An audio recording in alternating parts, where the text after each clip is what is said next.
Welcome to Teaching Truth.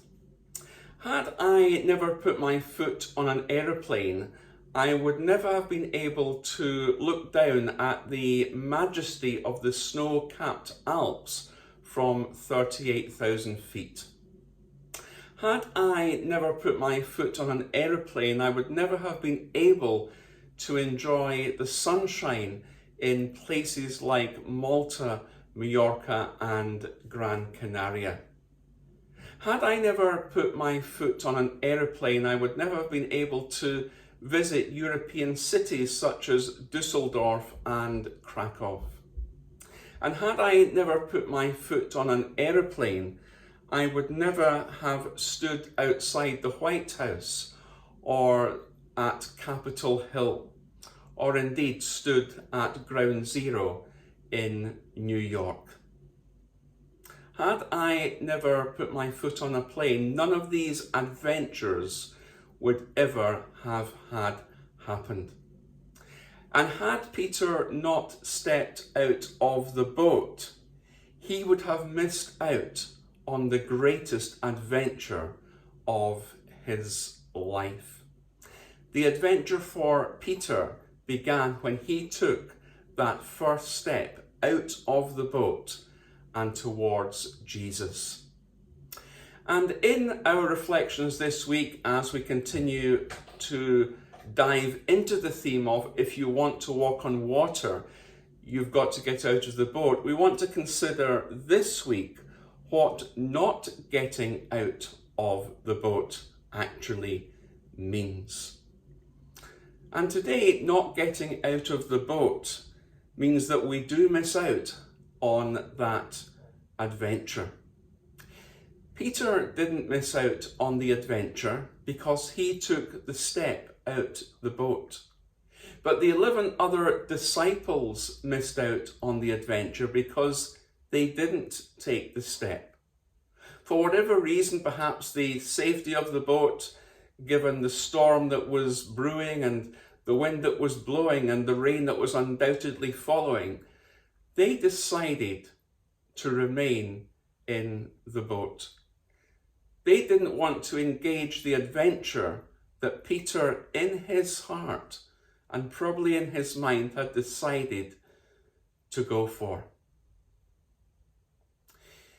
And we have a choice to make, don't we? We can either be like the disciples, those 11 disciples, and remain comfortable in the boat, or we can actually choose to begin and to engage an adventure with Jesus, because remember, it's on the water and not in the boat where Jesus is. It's on the water and not in the boat where Jesus is. The adventure is to be experienced out on the water. The adventure will never be experienced by remaining in the boat. And for the 11 disciples, they missed out on an adventure that day. Now let me just invite your consideration of this question as I ask it of myself. Are we missing out on an adventure with Jesus? An adventure that he is calling us to. An adventure that, yes, might have those choppy moments as Peter experienced when he physically stepped out the boat. An adventure that may be laced with an element of doubt, as Peter found out when he began to sink. But an adventure that would see us walking, as it were, hand in hand with Jesus, doing what Jesus wants us to do, and doing something for him that we would be able to share with others. Just like Peter, following that adventure that he engaged that day, no doubt for days and weeks and months and years later, he would look back on that adventure, on that particular morning, that early morning, and he would think, yes, I'm glad that I took that step out of the boat. I'm glad that I began that adventure with Jesus? Have you today begun an adventure with Jesus Christ? Have you put your faith and your trust in him? Are you a Christian? Is Jesus calling you to begin that adventure? Or perhaps you've already begun the adventure, you're, as it were, sailing along, but Jesus is now inviting you to a further adventure, perhaps to take that step of obedience to him in baptism, or to respond to a call, as it were, across the waves to become involved in a particular ministry. Is Jesus calling you to an adventure and you know it, like Peter did in his heart? Greg Levoy, an American author, in his book Calling, wrote these words: abilities and gifts that never get cultivated and deployed until weeks become months, and months turn into years.